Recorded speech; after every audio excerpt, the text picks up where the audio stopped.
All right, guys, can we start the second half? Are you guys excited and ready?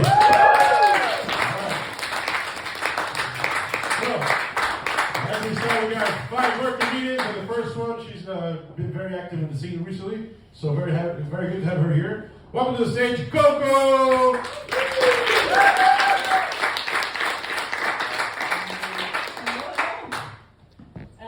You three in the back, you made this shit up, right?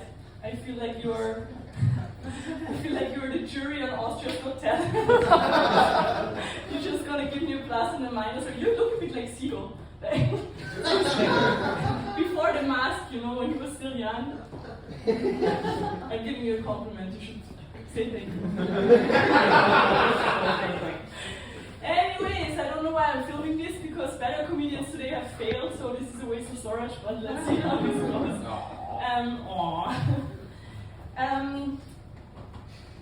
Yeah, it's nice with you, Lamella.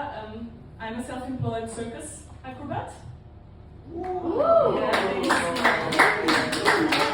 so you're all excited, you think, oh, that's funny, that's one of her beats, no, that's my career. Yeah. And we don't earn enough money as artists, but sometimes when I have a little extra, I really try to invest it really wisely, and then I go out and I buy really slutty clothes. Because let's be honest, how long can I still wear them? Maybe 2 years and then it's over. So this would have been so much better if I would be able to put it, like, to not wear the sweater, but it's too cold in here, so Russia is fucking up my fucking joke.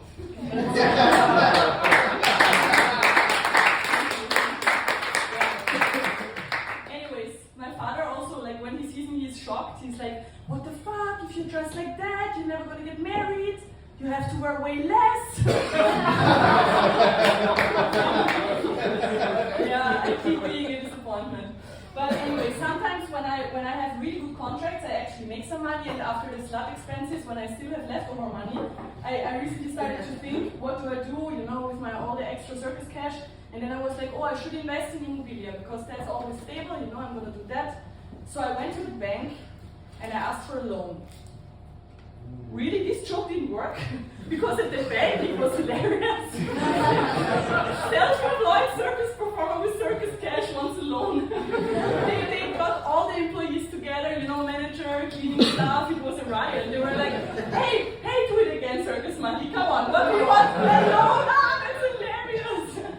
And also, if I look at your recent bank statements, you should do some tricks if you want to keep your credit card at home. Yeah. Spoiler, I didn't get the apartment. But then I asked, so, hey, what do you suggest I do? Because I still have to circus money. And then they were like, well, your job is dangerous, so just buy life insurance. It had actually pretty good interest.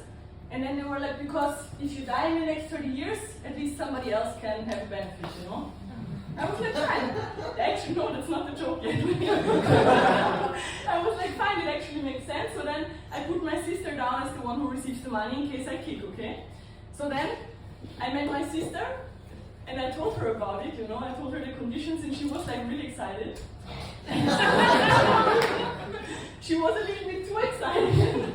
So I was like, hey, you understand this is just if I die in the next 20 or 30 years. And she was like, yeah, I'm sorry, how much is it? So I told her, shut up, I'm not telling you. And this conversation scared me a little bit. So I went home, and I thought about everything. And then I actually found it hilarious, because imagine she falls off, she flies off the handle, and she has some drug friends, and they don't have money and they want to buy some heroin. And my sister's all like, yeah, I got the money, we just have to kill my sister. So they plan my whole murder, okay? And then I'm dead. And then it's getting hilarious. It's gonna be funny soon. And then I'm dead. And then she's like, oh, it's okay, I got it covered, I have money coming in there. And then she goes to the bank.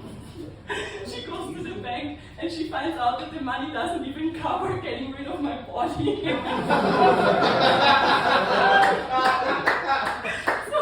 So she has to go Jeffrey Dahmer on me, 5 barrel, put me in there and stuff with the acid. Yeah. Maybe I should have left the last part out. Anyways, then of course the police finds out because she's stupid. Then they all go to jail. They all go to jail. And then my father goes to all sad, like, oh no, why the fuck did you do that? Why didn't you hide the evidence? I could have helped you. We could have shared the money. But thank you for doing it because her jokes were never funny, so it's better. Yeah.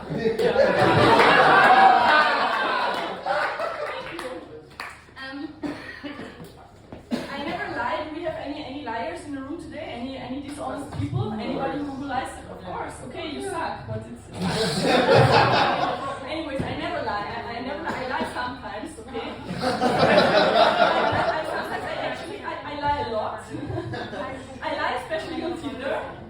On Tinder, I lie all the time because whenever I swipe somebody, whenever I match with somebody who looks way better than me, I have to compensate it with a brand new personality that fits his personality completely, okay? So I had this some time ago and I matched with my ex-boyfriend, he was called Tim. And I matched with him and I was like, oh, he's so cute, you know, I have to make up for it somehow. So I just started liking everything that he liked. So he was like, oh, I love camping. I'm like, yeah, that's amazing, I love camping too. Then we went on a date, he ordered green tea. I was like, oh, that's amazing. Oh, I went to throw up in the toilet, but whatever. and then at one point, we were already together, like starting, you know, beginning, it was nice. And he told me, oh, I really love poker. I'm like, yeah, that's amazing, I love poker. Poker, it's the best game, I'm really good at poker. And that lie at some point with me, yes, because believe it or not, at some point Tim asked me to play poker. And I have no idea, I never played in my life, no idea of the rules. So I had to make shit up, so I was like, yeah, I can't do that because I have a trauma. I was on the Austrian national team for poker as a child, and my father beat me all the time because he wanted me to train poker 9 hours a day. And yeah, he believed me, so we were 1 year together. After one year, he was like, hey baby, I have a surprise for you, we're going to Vegas. And I'm like, yes, that's amazing. I was like, he wants to get married, you know, I was all prepared, going to the gym and shit, you know, looking amazing. So we were walking through the casino in the hall, you know, and I was so prepared he's gonna get down on one knee any second. And then he was like, come on, I'm gonna show you something. I'm like, what? And he takes me to a dark back room and he actually applied me for a poker competition. Every sane person in the world would have said, okay, my life is a lie, I don't play poker. No, not me, I sat down with the pink Ray-Ban and I started playing poker with the homies, you know, all older than me, put a cigar in my mouth. And I was just, you know, like throwing chips and I was all in. I was like throwing chips and cards and I was just doing the exact same thing the person on the opposite side was doing. All the time, you know, at some point they were like looking at me and I got anxiety and my heart started beating and I was, how the fuck do I get out of this, I don't know, and I was so anxious, so I just put everything on the floor, all the cards on all the chips except one card, and I was like, Uno! And I ran upstairs and I just packed my stuff, you know, and I left the country back home and I blocked him everywhere and ghosted him. Because that asshole with his fucking green tea, he was toxic anyways.